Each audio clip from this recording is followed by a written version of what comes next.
Ça y est, on est enfin dans l'avion, direction Paris. On va aller voir notre famille, nos amis. Voilà, c'est ça l'objet de la vidéo. Je vais peut-être regarder Willy Wonka. Ah, ça c'est bien ça. Ouais, peut-être bien.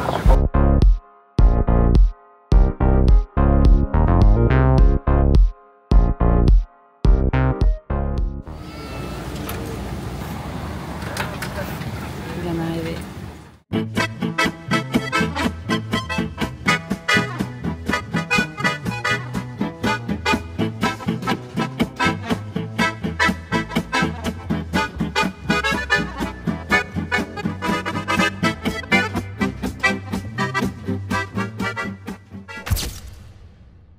Aujourd'hui, on est à Audrecel, on est sur la Côte d'Opale parce que c'est d'ici que vient ce monsieur. Yes. On est venu forcément passer un petit peu de temps avec sa famille. Aujourd'hui, on a un temps magnifique, donc je suis obligée de prendre ma caméra et de vous faire un petit tour de son village natal qui est vraiment trop mignon. Puis là, en plus, avec la lumière qu'on a, ça va être de très belles images. Regardez-moi cette mer, on se croirait en Méditerranée. C'est pas tout le temps comme ça. C'est... Chut, faut pas le dire. Dans une de mes vidéos, je parle justement des ch'tis et vous avez été quelques-uns quand même à envoyer des messages pour me dire mais c'est quoi un ch'ti? En fait, les ch'tis, c'est le nom qu'on donne aux habitants du nord de la France, donc de cette région et aussi dans la région de Lille d'où je viens. D'où le petit accent de Charles qui est un petit peu plus prononcé, même si moi je l'ai aussi quand même. Mais lui, il a un petit peu plus de vocabulaire ch'ti que moi parce qu'il est vraiment originaire d'ici, quoi. Il y a même eu un film il y a quelques années avec Danny Boone et Kad Merad qui a vraiment très bien fonctionné, qui s'appelle Bienvenue chez les Ch'tis, donc peut-être que certains connaissent grâce à ce film.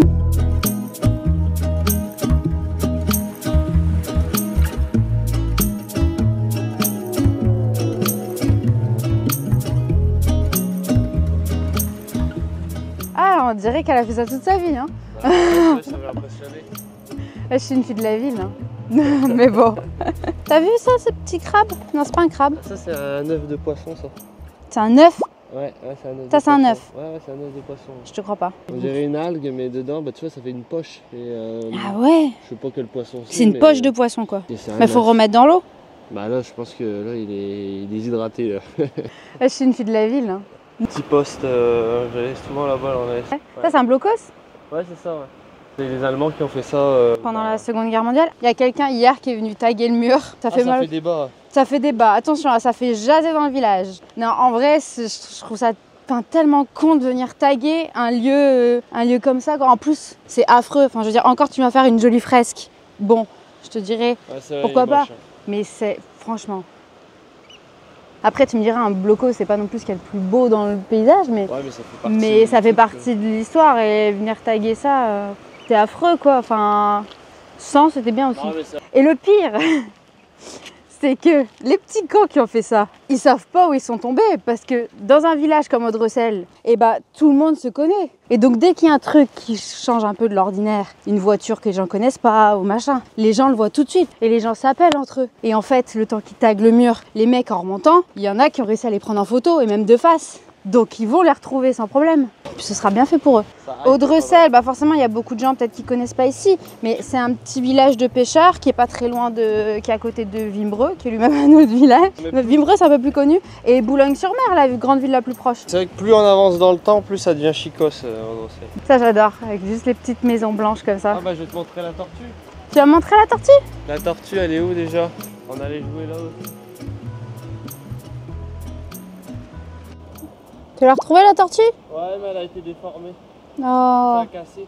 On a retrouvé la tortue, mais elle est cassée. Et elle ressemble plus du tout à une tortue. C'est l'enfance de Charles qui en prend un coup, là. Ouais.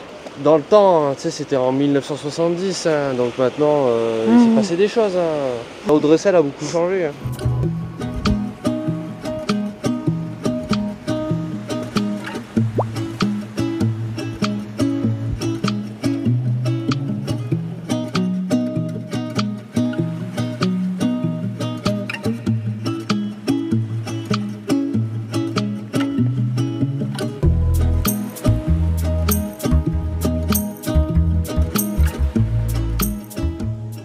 Tu n'es pas un vrai ch'ti si jamais tu ne vas pas manger à la baraque à frites. Toutes les sauces.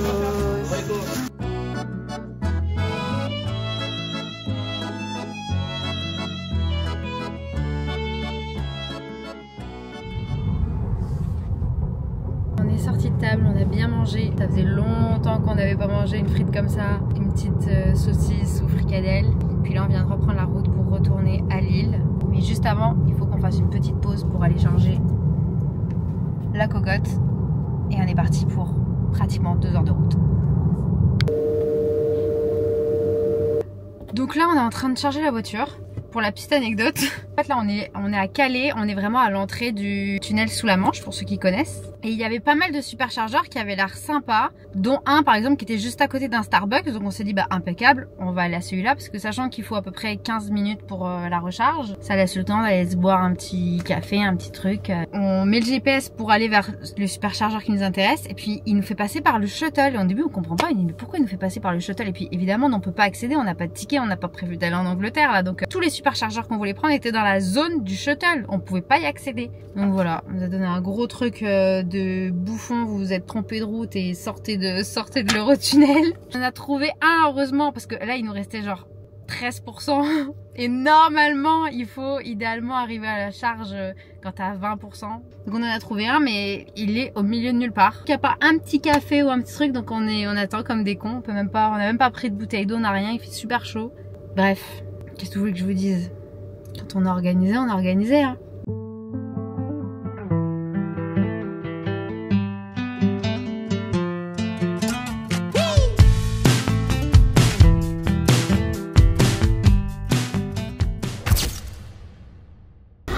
Bienvenue à Lille les gars. Oh my god, on voit rien. Bien les vacances. Je suis actuellement au restaurant de mes parents et j'en profite pour manger avec ma grand-mère et mon frère. Donc c'est l'occasion de vous montrer un petit peu.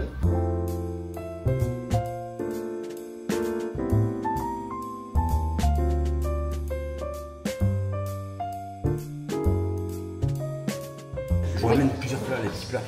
C'est comme des tapas, je vous ramène plusieurs. Trop bien. Super.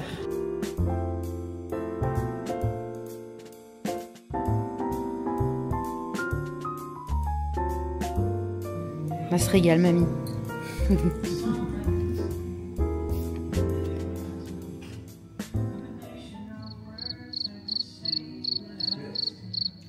Cet après-midi, on a un événement un peu particulier. On entend à côté de moi, d'ailleurs je vais peut-être m'éloigner parce que je suis pas sûre qu'on m'entende très bien. On a un événement auquel mon papa participe. Et cet événement, c'est le Top Chef Les Positifs. C'est un événement caritatif en fait organisé en faveur des personnes en situation de handicap. Donc chaque équipe est composée du coup du chef. Puis en fait tout autour, les commis, ce sont des personnes en situation de handicap. Donc c'est un très bel événement. C'est sponsorisé par M6. C'est vraiment la marque, quelque part la marque Top Chef qui est derrière. Il fait beau, en plus on a du beau temps. Donc ça devrait être très sympa.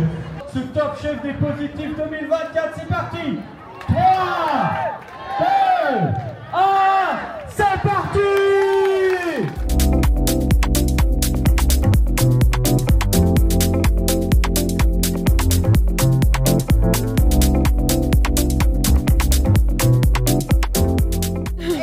Je passe à la télé. Ici c'est Top Chef des Positifs. On a que des chefs qui sont top. Que des chefs comme ça. Que des chefs comme ça. Nous on est les ch'tis clowns et on est venu dire bravo au chef. Et un petit peu goûter. Oh, et on voit dedans. Ah je suis là. On t'avait dit de venir un coup de couleur. J'ai reçu le dress code. C'est trop cool. Bon, ce qui est vraiment sympa, c'est que il fait beau, il y a de la musique, tout le monde sourit. Enfin, t'as des gamins, ils sont en fauteuil roulant, en situation de handicap, ils ont le smile, ils sont heureux, ils font que de sourire. Tu peux pas ne pas être heureux quand tu vois ça.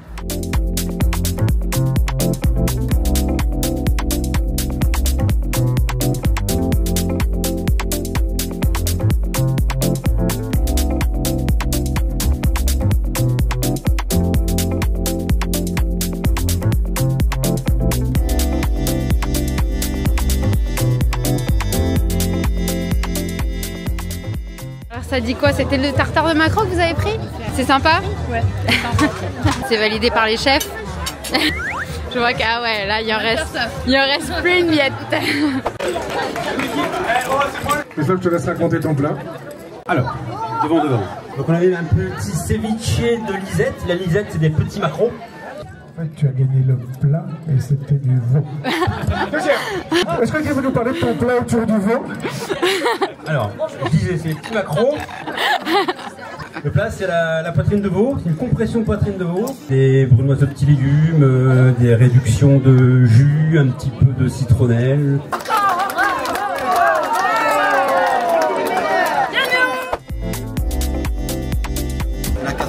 Bah ça va être pour moi. Merci. Tu fais le découpage moi j'aime bien carré. C'est un rond, comment tu veux qu'on coupe en carré? Mais non mais si, tu fais des traits comme ça. Tu fais une flamme quoi. Une flamme cuche. Fais rien comme tout le monde. Si jamais je suis pas chaude, tu vas pas me reconnaître. Vas-y, moi je les vends en hexagone. Touche de miel. Ah, tu peux pas te casser les dents avec une pizza, mamie. Les graines. Ah oui, mais voilà aussi. Les graines, j'aime bien.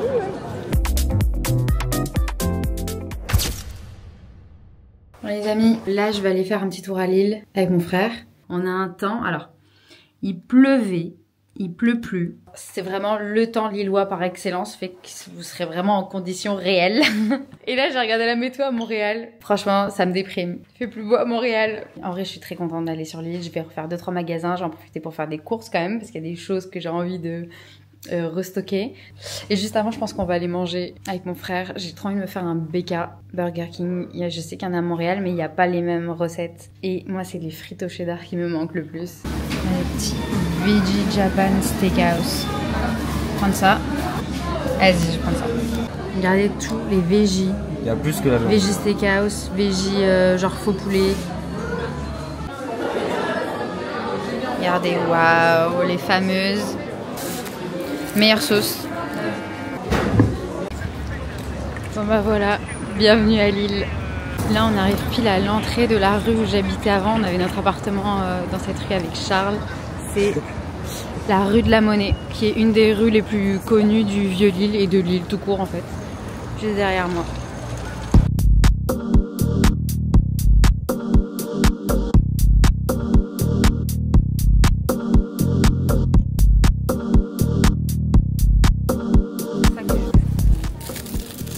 Et ça c'est une des spécialités en fait du Nord. Et c'est genre des cacahuètes enrobées de chocolat blanc, caramélisées, tout c'est excellent. Et regarde, c'est en forme de petites patates, c'est en forme de binge, comme la patate du Nord quoi. C'est trop bien fait.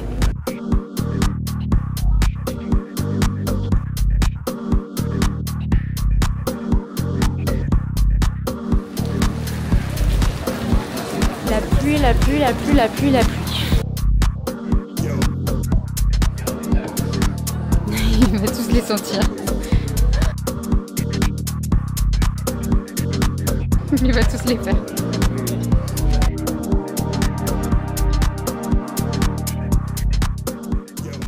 Oh il pleut, bah nickel. Les gens à l'habitude il pleut tout le temps. Par contre en vrai ce qui est déprimant c'est juste qu'il pleut tout le temps et il fait gris tu vois. C'est même pas il fait froid mais moi je préfère qu'il fasse vraiment froid et qu'il y ait du soleil, genre que t'aies de la lumière, qu'il pleuve comme ça tout le temps pendant 8 mois de l'année tu vois. Ouais. Mais et encore 8 mois je suis gentille.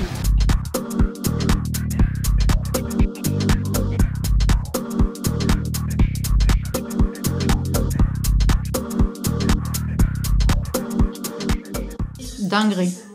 C'est bon. T'es beau. Je suis beau. Ouais, t'es beau. Merci. T'as bonne mine et tout. Ouais. Je trouve pas bon. Si, moi je trouve que t'es beau. Je suis bourriffé là, j'ai pris le blanc, j'ai les cheveux en pétard.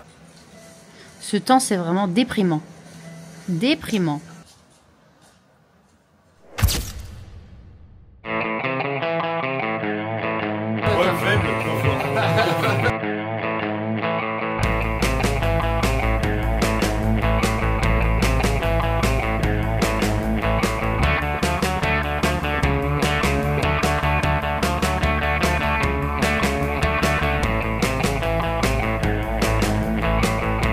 Pour la petite histoire là, il y a des boulets de canon dans les façades. Je sais pas sur les voies. Il y en a là. Ah ouais, il y a eu la guerre ici, attention.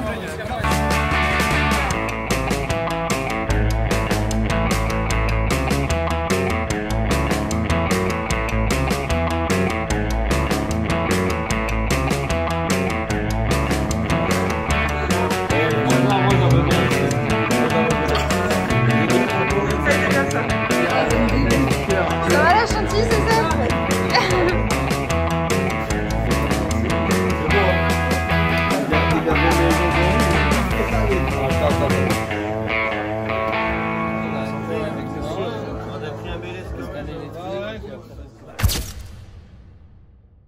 Bon les amis, notre séjour dans le nord de la France touche à sa fin. Notre séjour en France touche à sa fin puisqu'on rentre au Canada demain. Et je suis allée faire des petites courses ce matin avec mon père. En tant que bonne française, mais surtout en tant que bonne fille du nord de la France, je ne peux pas rentrer à Montréal sans du fromage, bien sûr, mais pas n'importe quel fromage, parce que j'ai acheté du maroilles, un beau Neufchâtel au lait cru. Le fait d'avoir vu les prix, même les prix à l'épicerie de manière générale, mais les prix du fromage, vraiment ça me rend dingue. Je peux pas ne pas en prendre. Donc là évidemment ils sont sous vide parce que ça va aller dans la valise et j'ai pas envie que ça embaume toutes mes fringues. Ensuite, toujours en tant que bonne fille du Nord, je pense que je dois être la seule personne au monde à revenir au Canada avec du cheddar. Parce que vous allez me dire du cheddar, c'est parce qu'il manque au Canada. Mais ce cheddar, il est très spécial parce que c'est du cheddar, enfin le Welsh qui est un plat emblématique du nord de la France, Angleterre aussi je crois. Bref, vraiment de toute cette région-là on va dire. Et on a essayé avec Charles d'en faire un avec le cheddar qu'on a trouvé à Montréal. On s'est renseigné avant, on avait demandé des conseils, etc. On a vraiment essayé de trouver celui qui se rapprochait le plus. Et on a réussi à faire un Welsh sympa, mais en fait le fromage n'est pas fait pour. Le fromage n'est pas fait pour être chauffé, le fromage devient caoutchouteux, donc on n'est pas du tout dans le bon esprit en fait pour faire un Welsh. Donc j'importe la matière première avec moi. Pour ceux qui connaissent pas, le Welsh c'est un plat, sorte de sauce très épaisse avec du cheddar en fait qui est fondu dans la bière qu'on va faire gratiner au four sur une tranche de pain. Il me semble qu'il y a de la moutarde et parfois il y a une tranche de jambon. Moi je fais sans tranche de jambon et par dessus on vient mettre un œuf au placé. Les amis, si vous avez jamais goûté ça et que vous avez l'occasion de venir à Lille, vous êtes obligé, c'est obligatoire de tester un Welsh, d'aller manger un bon Welsh. Même en France, c'est pas un plat qui est très très connu dans le reste de la France. Il y a beaucoup de gens, même du sud de la France, qui connaissent pas le Welsh. C'est vraiment un truc du nord. Attention, attention le poids dans les valises. Attention, là j'ai 2,5 kg. Je vous fais un quart d'heure sur le Welsh, mais regardez. Je prends aussi avec moi de la sauce samouraï. Alors, on a eu du mal à trouver de la sauce samouraï à Montréal. On en a trouvé, je crois que c'était à Jean Talon, chez le Marocain, ils en avaient, mais pas celle-là. C'est pas celle-ci parce que ça c'est la marque vraiment de sauce qu'on trouve. C'est une marque belge en fait et c'est vraiment la marque que vous trouvez dans les friteries typiques du Nord. C'est vraiment les sauces comme ça que vous aurez. Donc j'ai pris une samouraï et j'ai pris barbecue. Je vous mets une petite photo là de... Et vous allez voir que vraiment les sauces dans le Nord, dans les friteries et tout, c'est un délire. C'est un délire. Ensuite, toujours dans le fromage, j'ai pris un brie à Savarin. Ensuite, j'ai pris un énorme morceau de comté. Et je pense que c'est tout. Si je pense qu'il y aura peut-être... Charles m'a dit qu'il avait une bouteille de champagne. Bon, maintenant, il va falloir fermer ses valises. Je vois pas comment je peux ne pas dépasser le poids avec tout ce que j'ai. Mais bon. J'ai oublié ma caméra, donc je filme à l'iPhone. Dernière soirée avec les copains, on va manger aux Indes. Un petit resto ensemble, enfin avec les derniers survivants, on va dire. Regardez-moi comment il fait gris. Là, vous avez l'île dans toute sa splendeur. Mais bon, donc là, resto avec les copains. Puis demain, décollage.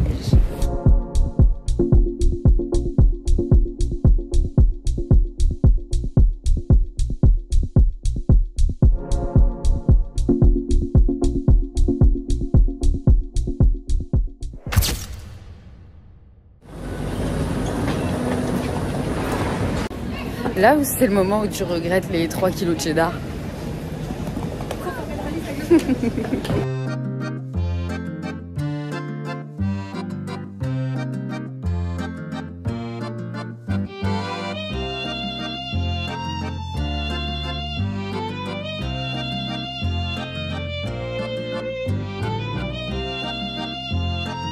Petit déjeuner et un chocolat chaud.